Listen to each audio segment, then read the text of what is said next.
আমি পেয়েছি পৃথিবীর সবচাইতে বড় সাগর এসে আমরা পড়েছি। কি করে আর বোধাই এটা সাগর, এটা নদী না, এটা নদীর নালাই দেখা। কষ্টি এটা নদী। আমার জীবনে প্রথমে এত বড় সাগরটাই দেখলাম। বলে আবার এটা সাগর না, এটা বলে নদী।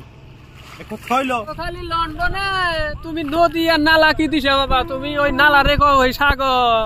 হ্যাঁ, লন্ডন থেকে এনে এনে কও।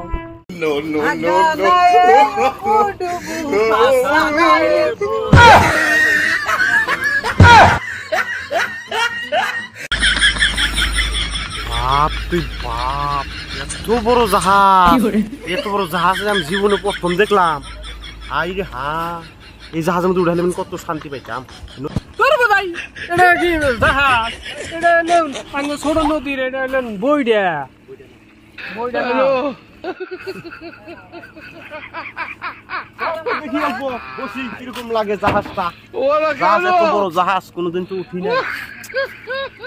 লাগবো পরেই নাকি আবার আবার জলও দেখি। আরে বোধাই আমি আয়া নাই মধ্যে বই রয়েছি আর তুমি ঠ্যাং দুলাই বই রয়েছো নদীর মধ্যে যাবো। এর ভেতরে বহন রাখবো তোর না গেলে বোধাই তো দুনিয়ার মধ্যে দেখি নাই। হ্যাঁ, নাই মধ্যে তোরা বাদ দিয়া কি করো তুমি আমারে গাইল পারো? এই নাই আমাদের উঠছি দিকে জাহাজ কইতেছি দিকে তুমি আমার উল্টা পুল্টা কো। আমি কিনে চিনি আঙ্গ দাদা ছিল, আমরা শুনছি আঙ্গ দাদা এইরকম সাগর 3-5 মিনিটই হাতটা পার হয়ে গেছে গা, কিন্তু আঙ্গ দাদির হাতে হারা হয় নাই।